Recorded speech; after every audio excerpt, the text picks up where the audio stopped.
Y'all, so first things first, I want to go ahead and take you through the pacing guide before we start our first online tutorial. So what you'll see here is a breakdown of what tasks you should complete per day. I'm not going to be checking every day to make sure you're doing these tasks, um, but I do expect that you follow this schedule so that you don't get behind. If you want to work ahead, that's cool. So Monday, first task is to go ahead and read pages 1 through 7 of Fahrenheit 451 and then complete the reading task. So what I'm going to do is head to Google Classroom.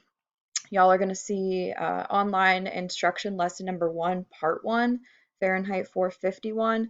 Directions are all here for you. First thing I'm going to do is open up my PDF copy of the text. I've already got mine open and ready to go over here as well. The page numbers here correspond with the page numbers on your pacing guide as well as your reading guide. So once you've got that open and ready to go, in your Google Classroom assignment, you're going to also open your Part 1 guide. So just to give y'all a quick overview of this, this is very similar to our night reading guides. So you've got part 1 here, page numbers that it covers. Over here is your reading chunk.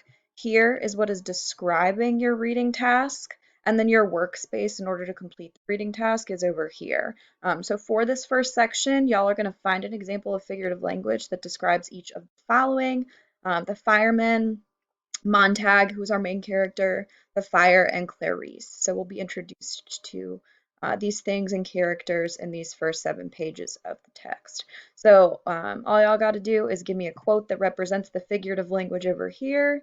You've got to define the type of figurative language in this column, and then finally give me an explanation of the impact. Again, really similar to what we did with night. So essentially, what is the figurative language describing? What is the impact of it? What is it showing us?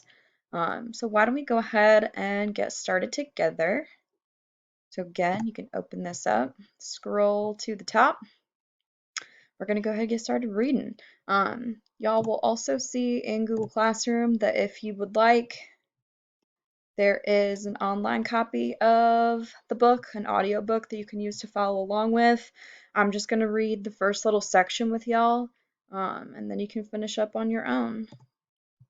So Fahrenheit 451, Ray Bradbury, we are on section 1, The Hearth and the Salamander. Part 1, it was a pleasure to burn.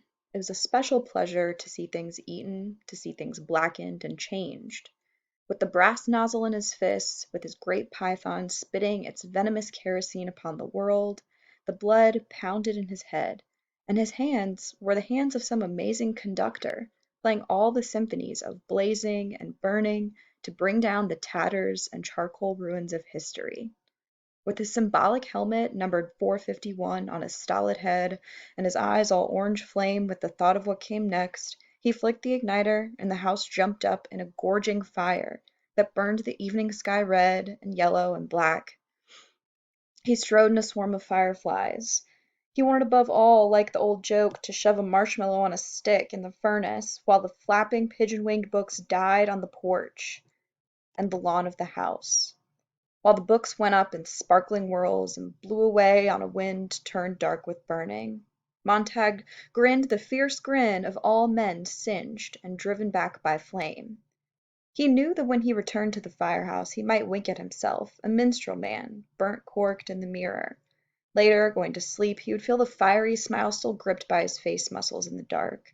It never went away, that smile. It never went away as long as he remembered. So I want to pause here for a second because we know that we're talking about Montag here. Montag is our main character. And if we scroll up, that first section is talking about him burning something. So with the brass nozzle in his fist, he's got a hose here with this great python spitting its venomous kerosene upon the world. Right there is some good figurative language. So what it's describing here, it's describing the hose filled with kerosene that is fueling the fire, and it's comparing it to a python. You know that that's a snake. So I'm going to go ahead, highlight that, copy it, go back to my part 1 guide, and in the spot by fire, I'm going to right click and paste it right here. So there is my quote. So the brass nozzle, great python spitting its venomous kerosene upon the world. So for the type, I know that it's a metaphor.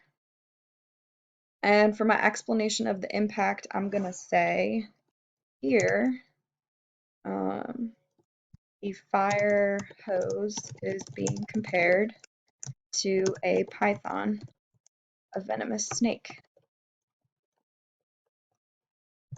Because fire is being described in this way, it shows the act of burning is violent, right? It carries a negative connotation. Done. Don't overthink your explanation of your impacts here. So then I'm not done yet. I've got another example of figurative language. This one's describing Montag, and it's in the same sentence actually. The blood pounded in his head, and his hands were the hands of some amazing conductor, playing all the symphonies of blazing and burning to bring down the tatters and charcoal ruins of history. So I'm going to highlight that section. Again, right click, copy, back to my guide, up to Montag here, right click, paste. So we've got another metaphor here. His hands were the hands of some amazing conductor. So here Montag is being compared to a conductor. So a conductor is, the little dude that stands in front of the orchestra or symphony and they lead everybody in music. So when I think of a conductor, I'm thinking of someone with a lot of positive influence.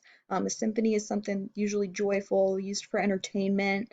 Um, so by making this comparison, it makes the act of burning seem glorified.